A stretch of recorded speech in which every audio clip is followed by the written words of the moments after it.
قدرمنو اوریدونکو بیا هم زمونږ سلامونه ومنئ.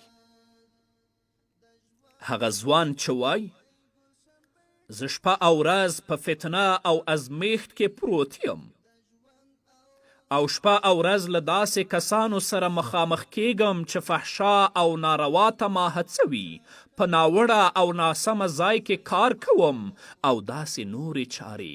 نو موږ دغسې کسانو ته چې دغه ډول خبرې کوي وایو له یوسف علیه السلام څخه زده کړئ او زړه مو یوازې د الله لپاره پاک او بې آلایشه کړئ، خپل ژوند د الله لپاره تیر کړئ. نو که دغه کار تاسې ترسره کو، الله رب العزت به تاسو هم وژغوري او هماغه ډول چې له یوسف علیه السلام څخه بدي لرې کړې له تاسو به هم لرې کړي. هماغه ډول چې الله رب العزت فرمایي کذلک لنصرف عنه السوء والفحشاء انه من عبادنا المخلصین. موږ دغسې وکړل چې له هغه څخه بدي او بېحیایي لرې کړو، ایسته یې کړو، ځکه چې هغه له سپېڅلو او غوره بندګانو څخه دی. موسی علیه السلام هم په دغه ډول وکړی شول، الله ته په اخلاص سره دغسې ځای ته ځان ورسوي. موسی علیه السلام هم دغه نه کټ موسی علیه السلام هم په دغه ډول وکړی شول چې الله رب العزت ته په اخلاص سره دغسې ځای ته ځان ورسوي. الله تعالی په سورت مریم کې 51 آیت کې فرمایي واذکر فی الکتاب موسی انه کان مخلصا وکان رسولا نبیا. په کتاب کې موسی علیه السلام را په یاد کړ. هغه څوک چې سپېڅلی د الله غوره شوی او لوړ پیغمبر دی. حیرانونکی دا چې شیطان پرته له مخلصو بندگانو څخه نور په ټولو انسانانو کې نفوذ لري.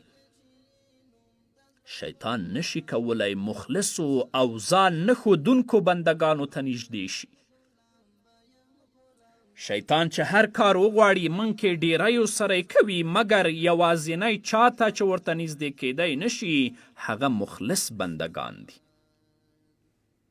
الله تعالی په خپل کلام کې په سورت الصوات کې 9 آیت نه 3 آیت پورې فرمای قال ربي فانظرني الى يوم يبعثون.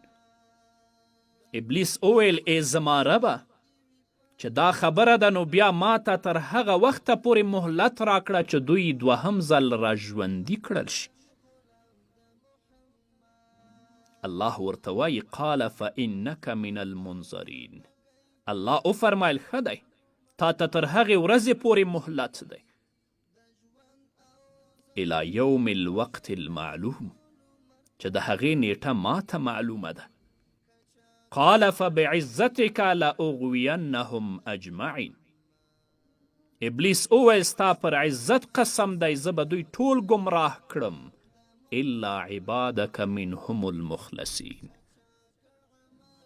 پرته ستا له هغو بندگانو څخه چې تا د دوی له جملې څخه غوره کړي دي، یعنی مخلصین دي. شیطان خپله اعتراف کوي زه به ټول وغولوم پرته له هغوی څخه چې مخلص دي.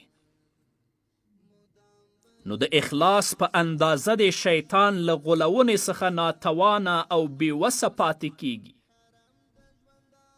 له الله تعالی سره د تړاو او د هغه لپاره د په زړه کې د اخلاص په کچه شیطان له تا څخه ځای ناستی او هغه پوه شو چې پر تا یې وس او زور نه رسیږي. همدارنګه په سورت حجر کې الله فرمایي 9 او 40 آیتونو کې ولأغوینهم اجمعین الا عبادك منهم المخلصین. هغوی ټول بېلارې کوم پرته ستا له سپېڅلو او غوره بندګانو څخه، یعنې پرته له مخلصینو څخه. په همدې ډول د هیڅ منافق توبه له پوره اخلاص څخه پرته سمه نه ده. الله رب العزت په سورة نساء کې 145 او 146 آیتونو کې فرمایي: ان المنافقین فی الدرک الاسفل من النار ولن تجد لهم نصیرا. باور ولرئ چې منافقان به د دوزخ تر ټولو لاندینۍ طبقې ته لاړ شي او ته به هیڅوک د هغوی مرستندوی ونه مومې.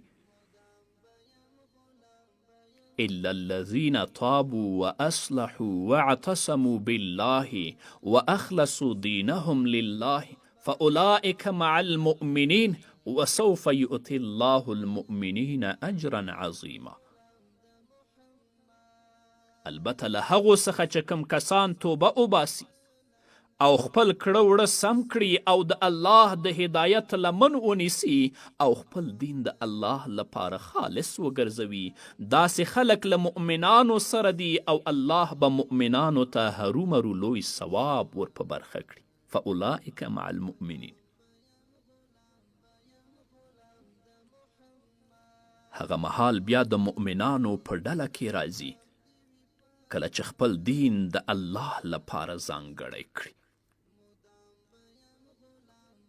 په همدې خاطر ورونو ګورو چې انسان د حج او عمرې د اداینې په وخت کې د حج نیم مناسک په لبیک ویلو سره ترسره کوي. نو څه وایي؟ لبیک اللهم لبیک.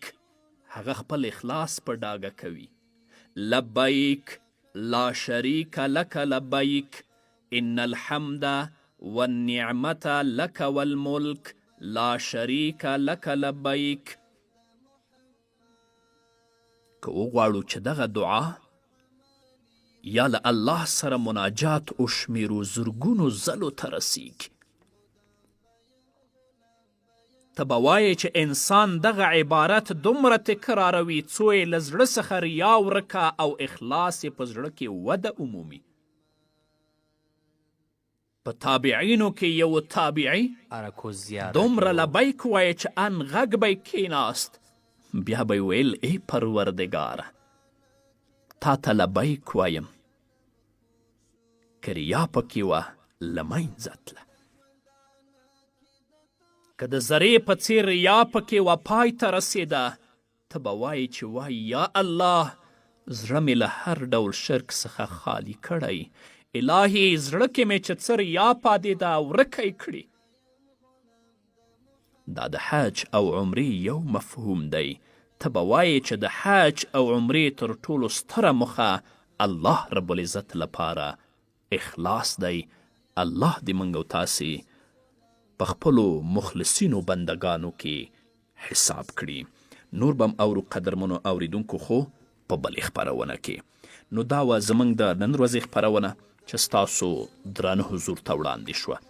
تر بلې خپرونې پورې چې زه بیا هم ستاسو درانه حضور ته راځم، تاسو ټول په لوی او بخونکي الله سپارم.